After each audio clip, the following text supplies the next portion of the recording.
咁今日我哋會講關於一啲 iPhone 17嘅傳聞啦。咁我都知 iPhone 16好似出咗冇幾耐咁樣。咁不過就我哋 iPhone 17今年係2025年，咁自然會出新嘅 iPhone 啦。咁我哋都唔爭在。咁同埋我都知呢排都有啲傳聞去講關於一啲全新嘅設計啊、全新嘅一個新嘅機型啊嗰啲咁樣。咁首先呢個就係大家一直以嚟都講緊嘅嗰一樣嘢啦，就係呢個嘅 iPhone 17 Air 啦。Apple 會出一個薄好多嘅 iPhone 嘅系列啦。咁啊，即係顧名思義啦 ，iPhone 17 Air 同其他 Apple嘅 Air， 即係例如咩 iPad Air、MacBook Air 啊，咁佢嘅主打嘅功能咧就係薄啦、輕啦，咁啊大家都有眼睇啦。呢個係 iPhone 17 Air 對比15 Pro Max， 你會見到我諗佢都輕咗起碼一半到嘅，同埋佢都話呢個機型將會係得一粒鏡頭，而唔係標準 iPhone 嘅雙鏡頭啊或者三鏡頭。佢係真係主打一個薄嘅功能而去整呢部機咯。我唔肯定大家對一部薄嘅 iPhone 或者薄嘅電話係咪真係有咁大嘅需求啦？咁不過我覺得有啲人可能即係想個褲袋，即係將部電話塞入褲袋嗰陣時，條褲唔會不斷向下墮嘅話，咁或者呢個係一個適合嗰啲人嘅嗰部電話咯。佢會有4800萬像素嘅主鏡頭，可以錄到 4K 片，1200萬像變成2400萬像，可以影到更加清晰嘅自拍效果。我亦都好奇，即係睇呢條片嘅你哋會唔會覺得即係市場真係有咁大嘅需求，要一部薄嘅電話呢？即係大家會唔會真係覺得而家部電話太重太大？即係呢部電話佢定位暫時嚟講到底係啲乜嘢呢？我諗大家都至少我唔係好知啦，大家都似乎唔係太知道佢係會做啲乜嘢。iPhone 17嘅全民整合 A19 Pro 嘅晶片，跟住同埋就 update 下啲鏡頭啊。另外會有 iPhone 17 Slim Air 版本啦，即係正如我頭先所講 A19 Pro 晶片有冇 SIM 卡槽呢？呢個係即係我諗暫時嚟講，除咗美國之外，其他國家部 iPhone 都係有 SIM 卡槽俾佢裝一個實體 SIM 卡嘅。咁不過會唔會其他國家都 cut 埋呢？即係就完全轉晒去用呢個嘅電子 SIM 卡呢？同埋其他電信商會點樣處理呢件事呢？都係一個大家可以遲啲去睇嘅嘢嚟嘅。咁呢個就係 iPhone 17佢呢排所流出嚟嘅設計啦。佢多咗好似一個類似 Google Pixel 嘅一個相機嘅巴咁樣，即係成條邊係黑色咁樣。咁不過佢呢個設計咧，就令我諗起嚟緊我想講嘅嘢，就係呢個嘅 iPhone Pro 嘅設計。因為你會見到咧，佢嘅鏡頭咧又係好似頭先咁樣，係喺上面係打橫咁樣排嘅。而呢個設計我唔係話特別，暫時起碼見到呢一個版本，好似就有啲怪怪地啦。我始終唔覺得呢個係佢哋會做嘅嘢咯，即係其實老實講，近呢幾年嘅電話，即係其實除咗 iPhone 之外，即係譬如你睇下 Samsung 啊，其他公司嘅電話，佢哋嘅設計近呢幾年都真係冇乜點變過咁滯㗎啦，即係都係咁嘅樣嘅啫。而 iPhone 亦都毫無例外啦，所以依家佢就真係為咗改一個設計而真係要改一個我都唔知點形容嘅設計，我真係唔覺得呢個係 Apple 會做嘅嘢咯。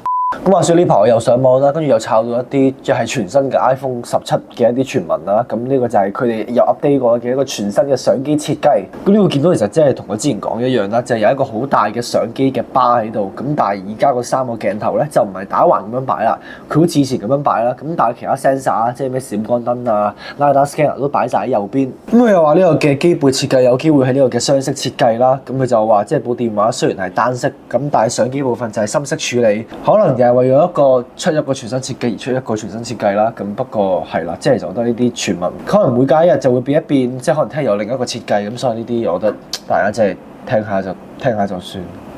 咁呢張相就係我頭先所講過嘅更加清楚嘅版本啦。你會見到一大條黑色嘅邊喺度，跟住個相機喺呢邊啦，閃光燈喺另一邊。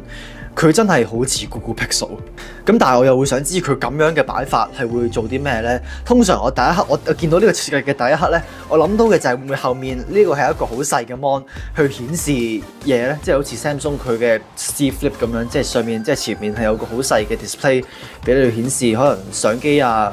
而講開 iPhone 17 Air 咧，即係 Samsung 佢前排都搞咗個 Samsung 嘅發佈會啦，即係新一年新嘅電話。咁除咗 Samsung S25 系列，即係咩 Ultra Plus 啊、乜啊嗰啲之外，佢哋喺臨尾咧都推出咗一個嘅 Samsung S25 Edge 嘅。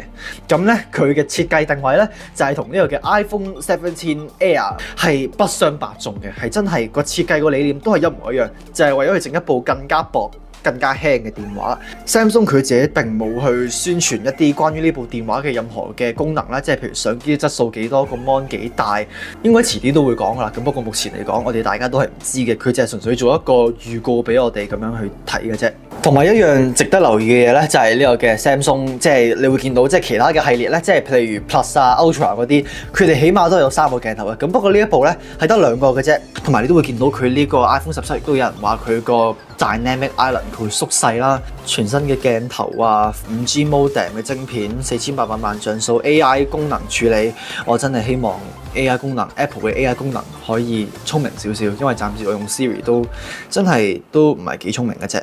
呢個亦都係另一個傳聞啦，就係 iPhone 17佢嘅 Air 咧將會係成為最貴嘅機型，17係799美金，17 Pro 係1099，Pro Max 係1199，但係 Air 咧係1299。咁即係話 Air 將會喺咁多部新出嘅 iPhone 入邊，可能係最貴嘅嗰一部電話。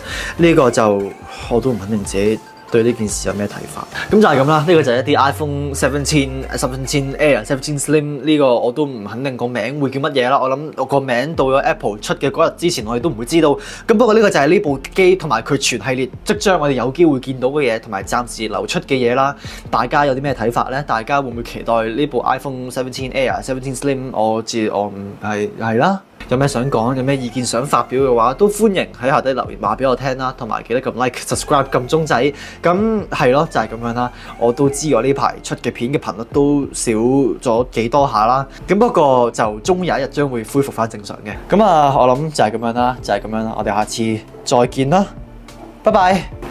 睇嚟佢都對 iPhone 17有興趣，好，非常之好。